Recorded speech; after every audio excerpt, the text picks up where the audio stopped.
Let's dive into this. Earth Day. I was going to give this talk at St. Cloud State. Is climate change bad? And then COVID hit, so I couldn't do it. But this poster would have been hanging up there, and it gives a quote from the first Earth Day, 50 years ago. If present trends continue, the world will be about 4 degrees colder than the global mean temperature in 1990, but 11 degrees colder in the year 2000. This is about twice what it would take to put us in an ice age. So 50 years ago, they were talking about global freezing. We got to be afraid, be very afraid. We got to change everything. And the same thing's happening. You got about 10 years to do something. So this talk, we're going to take a look at the basics. How do you find good information? What is greenhouse gas? What's in our atmosphere? What's carbon dioxide? And why does it matter? Good information. Has anybody heard some bad information these last 2 years? All right. Well, who's ever giving you that information, stop listening to them. Go find some good sources, and we'll talk about that. But this came out, LouRockwell.com. It said, this is back in March 11th of 2020, before the lockdowns hit. He said, this is a test. How will the Constitution fare during a nationwide lockdown? And he nailed it. Man, those are the longest 2 weeks of my life, right? And so I went in there to see what they said about climate change. And this is what it says. The goal of net zero emissions in the UK by 2050 is controversial enough as a policy because of the pain it is causing. That's right, a lot of pain. But what if the pain is all to prevent something that is not doing net harm? He said the biggest benefit of emissions is global greening. The increase year after year of green vegetation on the land surface of the planet. Forests grow more thickly, grasslands more richly, and scrub more rapidly. This has been measured using satellites. And you can go into co2science.org and you can see the experiments. Right now we got 400 parts per million of carbon dioxide. If they put 300 parts more, if you had an additional 300 parts per million, the oak's going to be 278% more oak. The pine is going to be 200% bigger. All studies agree that the largest contributor to global greening, responsible for roughly half the effect, is the extra carbon dioxide in the air. That may seem like a small change, but the more food in the air, plants don't need to lose as much water through their pores. And we'll talk about that later. So the Earth is greening, and that's a benefit. We're going to get more food. They've been planning this for decades. Back in the 80s, they were doing their resolutions to reduce climate. And it's kind of alarming right now. This scenario has been planned and played out for decades. It is now getting into a very advanced stage in the plot to alter life as we have known it, regarding regulating humanity to a two-tiered societal shift that consists of controlling class, sometimes referred to as the global elites, and a slave class made up of the masses. This is meant to culminate with the master class of claimed elites imposing a technocratic hierarchy so extreme as to eliminate freedom from the individual entirely. And that's what Yuval Harari is saying. He's saying we can have a digital dictatorship, and it puts an individual is destroyed in favor of a communistic approach. When people, is it the individual that has value or the collective? And if the collective has the value, then it's going to destroy the individual. So watch out for that, whatever ism they're talking about. And it says, as stated by Klaus Schwab in the World Economic Forum, climate action must stay atop the global agenda as we emerge from COVID-19. Right? So they need to keep the power. And let's listen to this CNN technical director. We're going to start focusing mainly on climate like global warming, and so our next thing is going to be for climate change awareness. Do you think it's going to be just like a lot of fear, like climate? Yeah, fear sells. Yeah, so they're going to focus on climate, keep people afraid, be very afraid. And so if you don't want to be afraid, get this book called Inconvenient Facts. It just destroys all their talking points, just all of them. co2science.org has the data that proves that we'll get more food. And also Prager's got some really good stuff out there, prageru.com I think it is. Because are they believing what God says? Oh, another good source of information? How about the Bible? Genesis 8:22, while the earth remains, seed time and harvest, and cold and heat, and summer and winter, then day and night shall not cease. So we don't have to worry about all this stuff. Don't let them, it's just a tool of tyrants to control us. And let's take a look at their predictions. Are they accurate? Oh my. This is from the New American. It says, one does not have to be a scientist or even proficient in science to be able to review past predictions and then make an informed opinion about them. because back at the first Earth Day, civilization will end within the next 15 or 30 years. Environmental crisis, which threatens the survival of the nations. Notice all the alarmism. 200 million people will starve. It's already too late to avoid mass starvation. In a decade, remember, keep in mind this is 1970, so by 1980, urban dwellers will have to wear gas masks to survive air pollution. By 1985, air pollution will have reduced the amount of sunlight reaching the Earth by 1/2. Anybody notice that? No, they are wrong, and they've been wrong the whole time. And so it's going to be smog disasters in New York and LA. By the end of 2000, if present trends continue, we'll be using up crude oil at such a rate there won't be any more crude oil. And we'll run out of copper shortly after 2000. Lead, zinc, tin, gold, and silver would be gone by 1990. So they're making all this alarm in 1 or 2 or 3 decades in the future, and they're wrong. 1989, entire nations will be wiped off the face of the Earth. And this is a UN official talking about this by rising sea levels. And the UN, this is in 2005, so they're still making those failed alarmist predictions. In 2005, it says the United Nations Environmental Programmer predicted that climate change could create 50 million climate refugees by 2010. And then in 2011, this is what they say, in 2020, they always kick the can down 10 years. In 2020, the UN has projected that we'll have 50 million environmental refugees.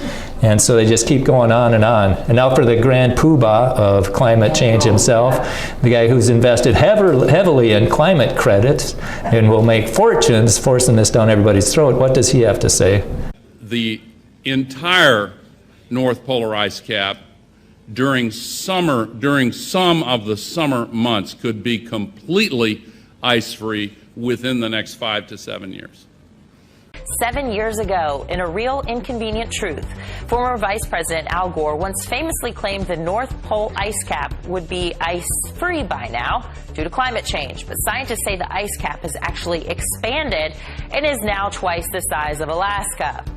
You said unless we took, quote, drastic measures, the world would reach a point of no return within 10 years, and you called it a true planetary emergency. Right, so he's been wrong. Every one of his predictions is wrong. But do they apologize? No. Despite parroting the wild claims 5 years ago, the establishment press has, unsurprisingly, refused to report that Gore and his fellow alarmists were proven embarrassingly wrong.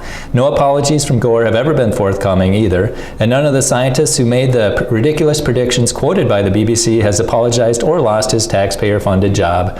In fact, almost unbelievably, the establishment press is now parroting new claims of the same discredited experts. That the Arctic will be ice-free by 2016, and that didn't happen.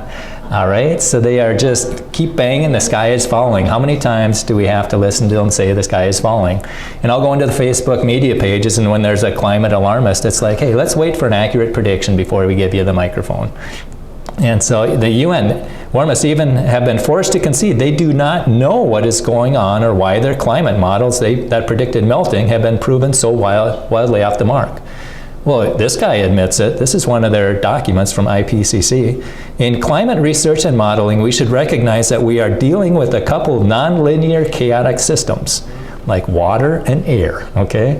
And therefore, that the long-term prediction of future climate states is not possible. Well, hey, guess what? There's 91 volcanoes under Antarctica, and so maybe that has something to do with it. So a sign of the times in 77, how to survive the ice age, and 39 years later, it's be worried, be very worried, global warming. So don't fall for that alarmist. If you get too much, if it does get too hot, there's going to be more evaporation, and then there's going to be more clouds, which will cool it off. So God's got it all figured out. Big question, are greenhouse gases bad?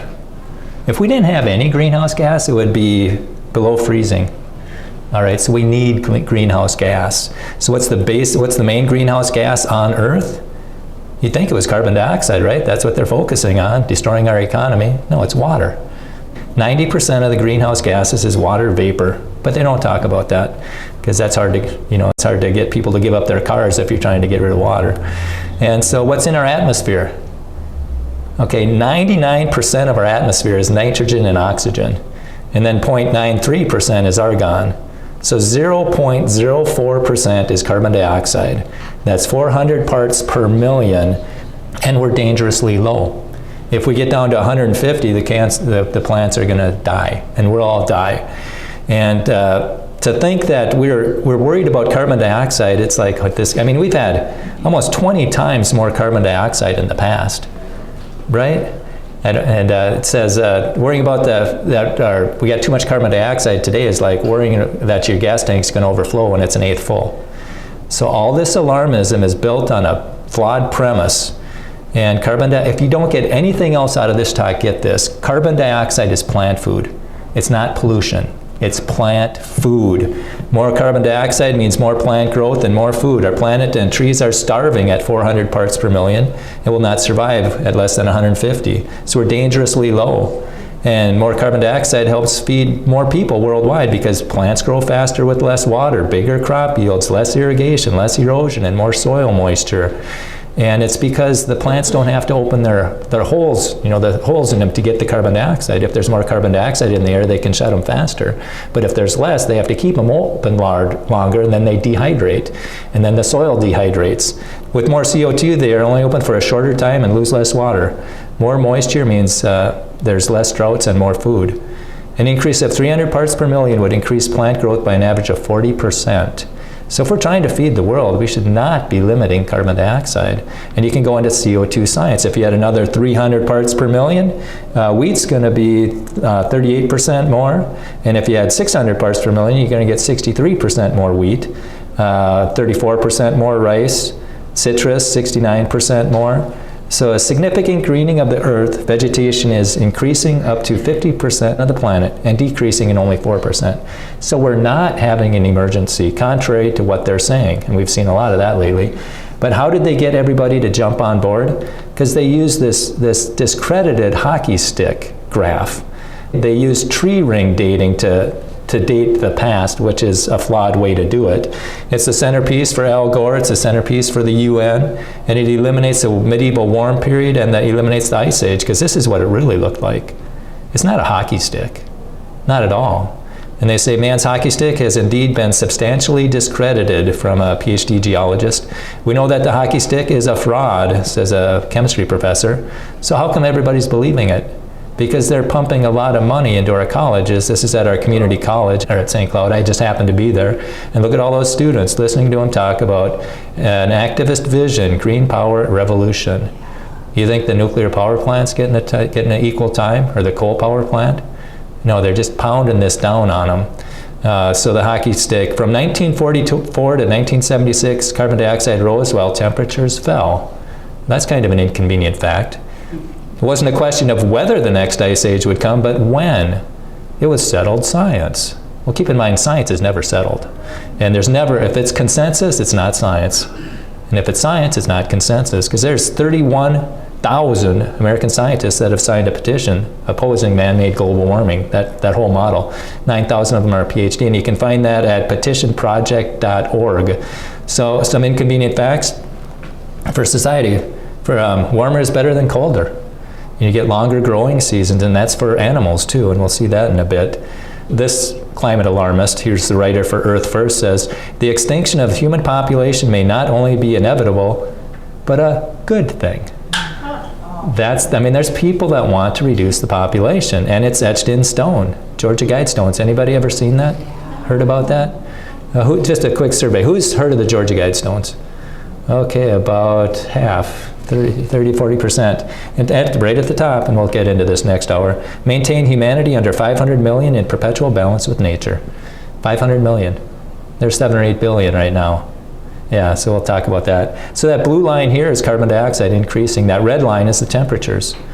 So the pause from 1998 to 2016, the warming stopped as carbon dioxide kept on going up. So there's not a link. The link is sunspots. Sunspots, you get more sunspots, you get a hotter Earth, a hotter Mars. It's not the carbon dioxide. If you can't explain the cause, you can't explain the cause. Okay, so we had ice ages in the past. How did they melt? We didn't have coal burning fire plants, or SUVs. Okay, for most of Earth's history, it's been 18 degrees warmer than today. Yeah, and this is what they say. The reason why they're not changing their tune is because they're not looking at reality. They're looking at models. The data don't matter. We're not basing our recommendations for reduction in carbon dioxide emission upon data. We're basing them upon the climate models. And who do you think's funding those climate models? Probably everybody that's invested in climate change, climate credits or carbon credits. And so the heat waves have declined since the 1935. Also, there's nearly 4 times more polar bears in 2017 than 1960. Because warmer is better on the animals too. They don't have to spend so much energy to keep warm. If it's not an election year, the fires reduce. Remember in 2020, all those fires? Yes. They stopped in Canada and stopped in Mexico. It was just here. One guy got arrested twice in 12 hours for arson. It's just, but anyhow. And that's what you get when you keep the dead wood laying around too. So anyhow. Solar activity. Edward Maunder, researcher at the Royal Observatory in Greenwich, London, noticed the extreme cold from 1670 to 1715 coincided with a sharp decline in solar activity. That's your global warming. It's the sun. And we can't control it.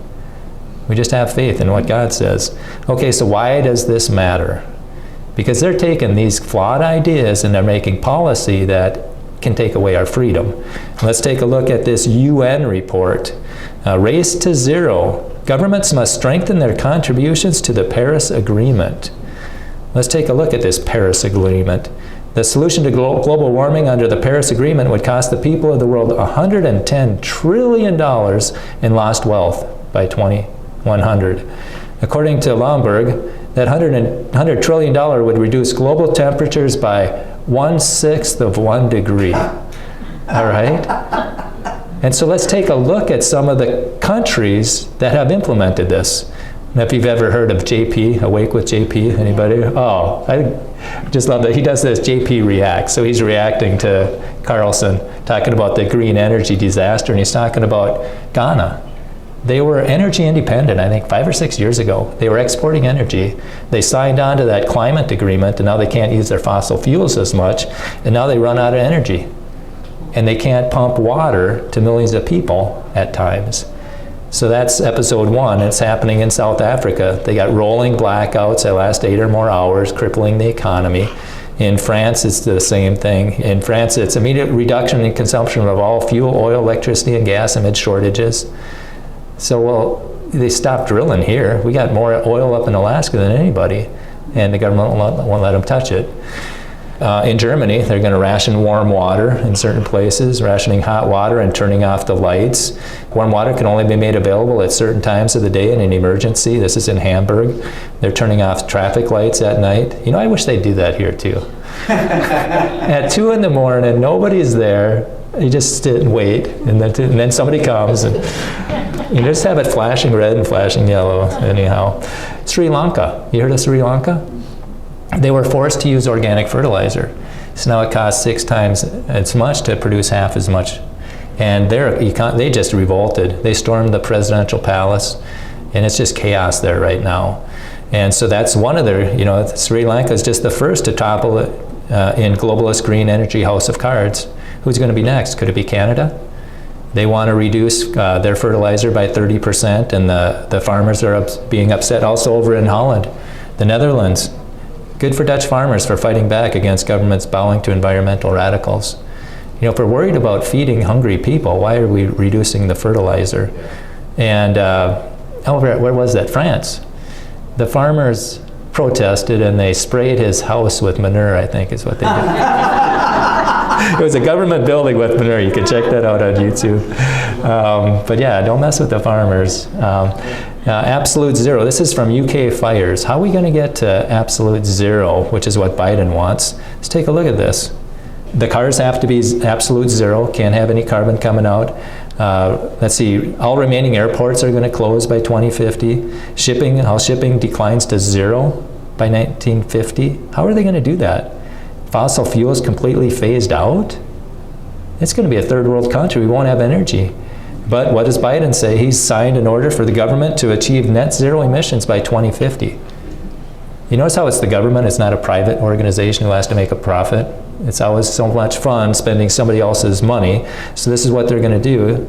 It demands that 3 100,000 federally owned buildings produce no net emissions by 2045, with a 50% cut in emissions by 2032. All the electricity procured by the government will be in the form of clean energy such as solar and wind. Well, we're going to talk about that, whether that actually is clean. But yeah, and so they're going to pay more. That energy is more expensive. In St. Cloud, they tried to get 15% of the VA to be clean. So they put up this turbine. It cost, this windmill cost $2.3 million. It worked for less than a year. And then they did a $300,000 feasibility study on what to do. I said, hey, just put a plaque there that says, monument to government efficiency.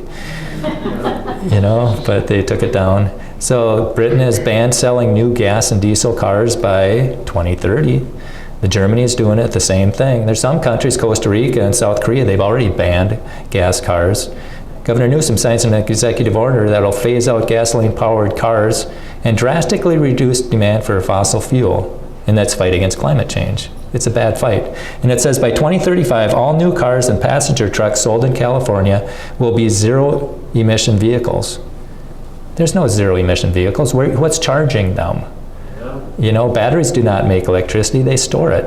And it's produced mainly with coal, uranium, natural gas plants, and diesel fuel generators. So zero-emission vehicles is not valid. You know, look at my new clean car, right? And let's take a look at where we're getting this energy. This was at, when was this? This is around 11 o'clock at night. So we got 92% of our energy come from nuclear, gas, and coal, just 7% from wind. And then at 5:30 one day, it was 87%. So you got wind at 8% and solar at 1%. And then around high noon, we got 88% is coal, nuclear, and natural gas. Only 10% is coming from solar or wind. And then what happens to the world? Are you trying to save the environment? What would you rather have, a lithium mine or a pipeline? So just something to think about. And when they're always pushing the clean energy, I said, hey, what are you going to do with the toxic solar panels in 20 years? There's a lot of toxic materials in there. What are you going to do with those windmills? Can't recycle them. And then out in California, they say avoid charging electric cars amid power grid strain. So welcome to California, the state where we mandate you buy electric cars and we turn off the power. And that's what I think this is all about. You know, they can control us. Absolutely. Cars can travel an average of roughly 200 miles when charged. It takes at minimum 1 hour and 17 minutes to charge them at a public one. If it's at your home, it's going to take 8 hours. My kids went to college in Florida. How long would it take if I had to stop every 200 miles for an hour and a half to change it, if I could find a charger? You know, this person, she rented an electric car and she spent more time charging it than she did sleeping. She went from New Orleans to Chicago and back. And what's going to happen then? There's no clean energy there. You got a gas-powered van, maybe a diesel-powered generator. But how would you like to be there when your power runs out? Right? You know, because gas, you guys get snow down here? I mean, with a gas-powered car, the heat is a byproduct of the engine that keeps you warm. But now if it's electric power, how are you going to stay warm? But he wants you out of your car and into the train. This is iceagefarmer.com. This one is absolute slavery, zero carbon agenda deconstructed. So they want us out of our car, and then they're expanding Amtrak. Look at those light blue lines, that's where they're expanding, and they just coincide with where they want everybody to live. And the Pentagon released this thing from a FOIA request. It talks about a dystopian future where they expect by 2030 urban areas in the world are going to grow by 1.4 billion. So they're trying to get us into the cities, and controlling our energy might do it. And now Canada, guess who's investing in railroads in Canada? Our friend Bill Gates, huh? Yeah, he knows what's coming. He's also investing in recycling, so they can track what you're recycling. And he also wants to dim the sun. This is Forbes. A Bill Gates venture aims to spray dust into the atmosphere to block the sun and not to be outdone. You know, people don't trust Bill, so they throw this guy up there. Klaus Schwab, you trust him anymore? There should be no risk. Yeah, trust him. The World Economic Forum pushes space bubbles to block out the sun. Who gave them any right to do anything? And you can get your own personalized carbon footprint tracker. Track what you eat and where you go and how you get there. And that's what I think they want. We'll talk about that. That's the ultimate control. You know, you got to put into the system if you want to take out. So summarizing real quick, carbon dioxide is plant food. Okay, more CO2 means more food. Just remember that when they start pounding and reducing, hey, we need more carbon dioxide. Throughout history, global warming and cooling were driven by natural forces. Appealing to imaginary consensus is a crutch for lame science. The Earth is becoming greener and has fewer extreme weather events. Has longer growing seasons, more moisture in the soil, and increased crop yields. So we're getting more food with more carbon dioxide. Humanity and Earth are prospering wildly, not in spite of the rising temps and CO2, but because of them. 10-day forecasts are unreliable. We're supposed to believe what they can predict in 100 years. You know, after spending trillions of dollars that have failed again and again, you know, they're either, I don't know, and they follow the money, we'll just say that. It is somewhat ironic that our contribution to greenhouse gases to the atmosphere may actually be helping to delay the next ice age. So we have to stop trying to reduce it, okay? Before climate science became politicized, warm periods were referred to by scientists as climate optima, because for almost all species on Earth, warmer is better than colder. And consensus opinion promoted by climate apocalypse proponents is constantly at odds with reality. So we have to look at the studies. You know, reducing CO2 would be bad for plants, animals, people, and Earth. Okay, and this is what the author of this concludes. The first and most important conclusion is that the correct policy to address the non-problem of man-made global warming is to have the courage to do nothing. And then he writes about how Trump was under tremendous pressure to stay in, but he pulled us out. And this guy says that was the right decision. So to summarize this, what historians will definitely wonder about in future centuries is how deeply flawed logic, obscured by shrewd and unrelenting propaganda, actually enabled a coalition of powerful special interests to convince nearly everyone in the world that carbon dioxide from human industry was dangerous, planet-destroying toxin. It will be remembered as the greatest mass delusion in the history of the world that carbon dioxide, the life of plants, has considered for a time to be deadly poison. The greatest mass delusion. That was before COVID, by the way, when he wrote that. Okay, let's listen to this. I think we'll close with this guy. This is from 11 years ago, but listen to how he ties it all together. What they've done in California is they have reduced demand by raising energy prices, by requiring lots of renewables, by having all kinds of programs to force people to pay more for their electric bills. And that has not only raised consumer costs, it's driven industry out of the state of California. California used to have airplane manufacturing. It used to have major auto assembly. It used to have a steel mill and an iron mine, armaments manufacturing. They even used to produce some of the computer hardware that they design in Silicon Valley. They used to actually manufacture it in California. All that's gone now. Why is that? Because they've raised energy prices and other labor prices and land prices. It's not just energy. And they have outsourced all of that manufacturing to somewhere else. Some of it to China, much of it to the Midwest and the Southeast, where with coal-fired power plants, we still have cheap electricity, affordable electricity for manufacturing. Now, this cannot possibly be a model for the nation or the world, because Californians have outsourced those things that they still consume. They still ride airplanes, they still buy automobiles, they still need steel. All of the things that they've outsourced, they're still buying. They're just not produced in California anymore. So this is a recipe for economic disaster.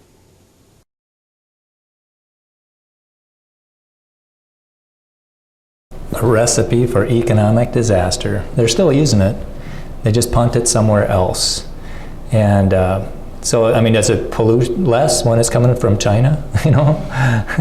Yeah, I heard somewhere that China, this was a little dated, so it might have changed, but China's energy model was nuclear and coal. That's what they're putting up. And Russia says, hey, we don't care if it gets a little warmer. You know, they don't mind. So if they're not doing their part, and on so many levels, it is such flawed logic. You know, carbon dioxide's good, we don't have to reduce it. And if the rest of the world doesn't do it, what's the point? And so anyhow, these are the two sources that I'll leave you with: inconvenientfacts.xyz and CO2 science.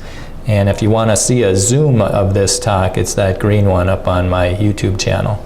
So those are the things, and if you want to check out the table or have any questions, I think we're done.